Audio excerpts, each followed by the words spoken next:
Good morning mga ka-senior. Nandito tayo sa Monteprio Resort dito sa Kapatagan, and this is our third day of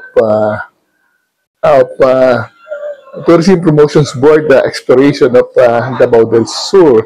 This is supposed to be the day that we will be climbing yung Mount Apo sa likod, but because of Typhoon Kabayan and Maputek at saka maulan, we decided to abandon muna yung pangarap natin akit ang Mount Apo. In the meantime, today we'll be visiting some of the sites and attractions of Davao del Sur. We'll be visiting the Twin Resort, Flower Garden, and many other hidden gems dito sa Davao del Sur. Kaya tara, samahan niyo ako as we explore Davao del Sur with TPB. Tara, kape muna tayo. Sarap ng kape, oh. Hawak, pero lamig.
Sila from the mountain. Musicali sa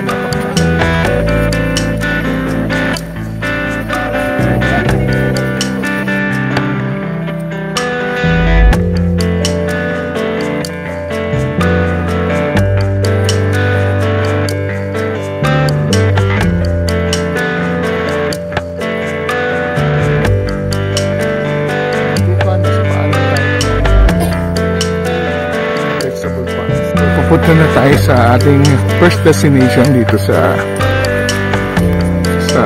Davao del Sur, Bacopa Cooperative.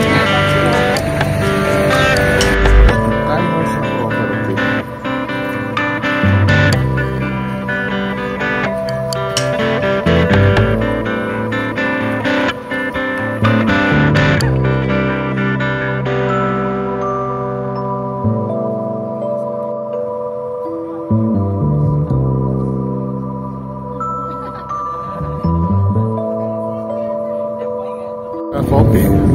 Arabica coffee pala. This is Arabica coffee.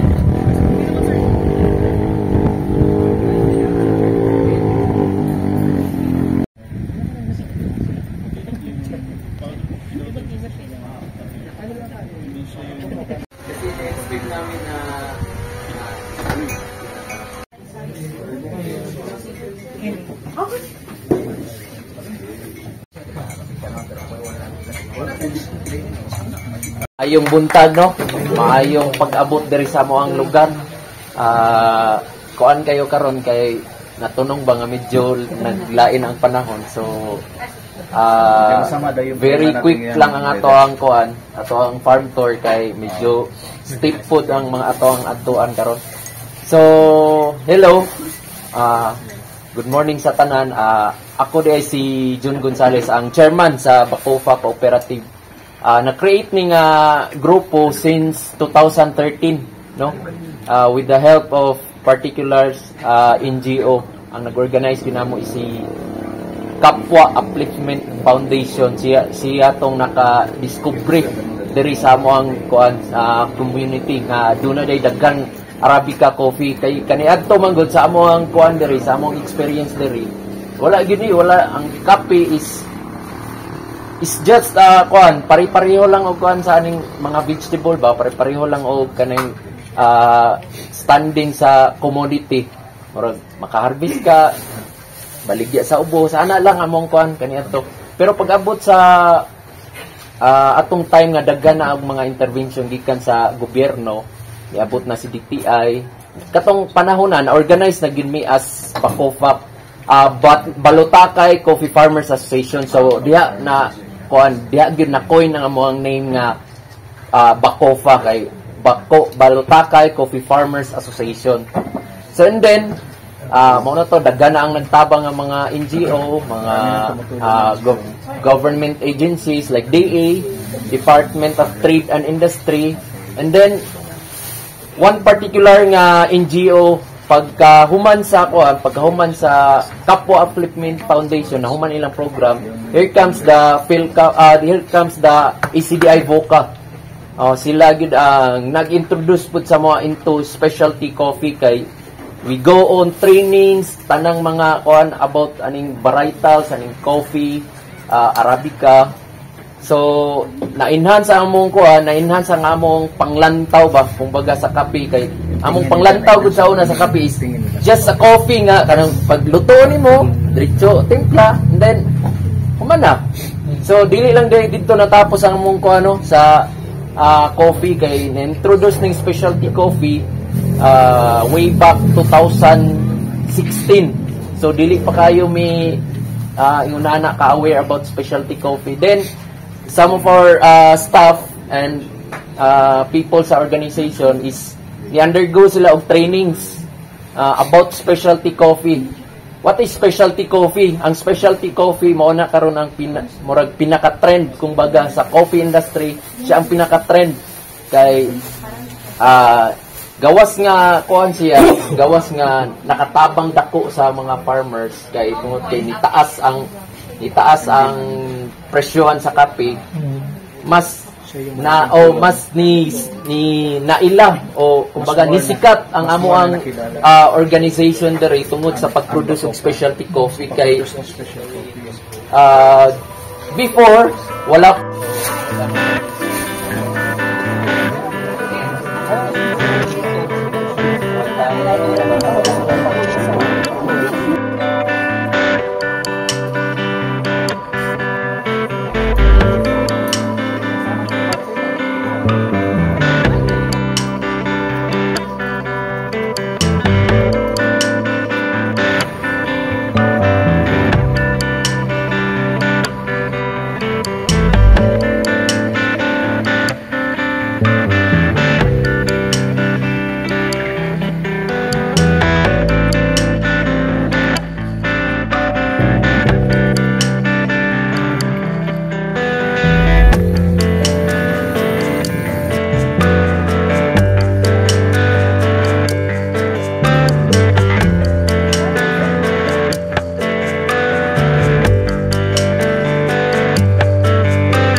Black mais daw to.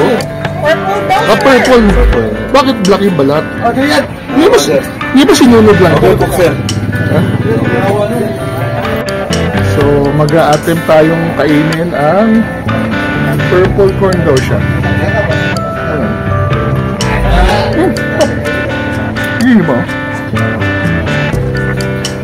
Sa texture. Kapag juicy siya, kapag matamis.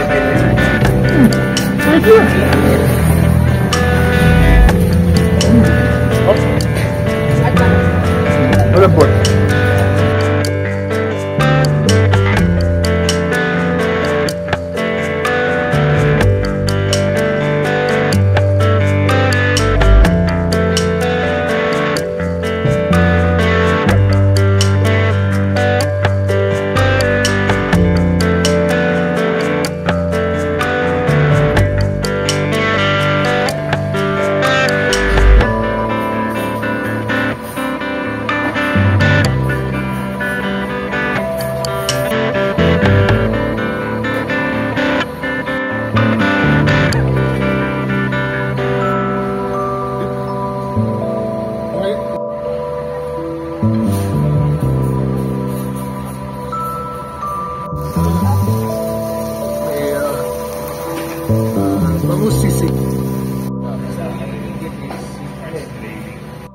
Officer NIA, National Education Administration.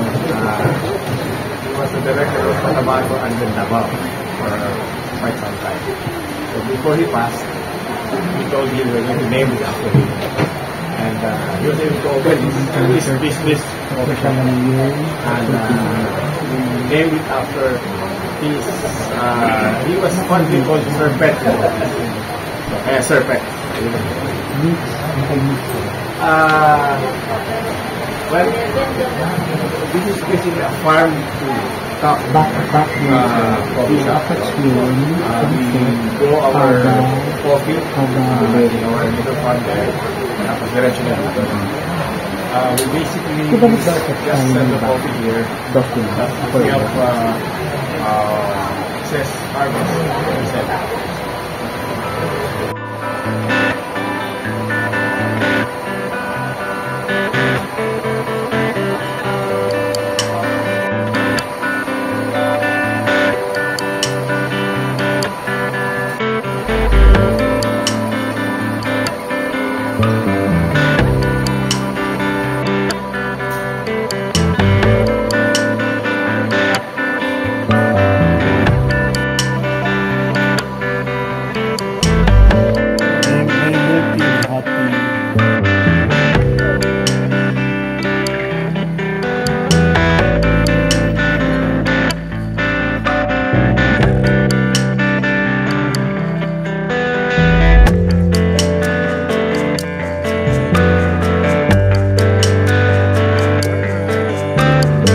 Hello mga ka-senyor, it's our day dito sa Davao del Sur at nandito pa rin tayo sa Monteprio Garden Resort na napakaganda ng lugar na to at medyo malamig lang at dahil nasa paanan tayo ng bundok ng Mount Apo.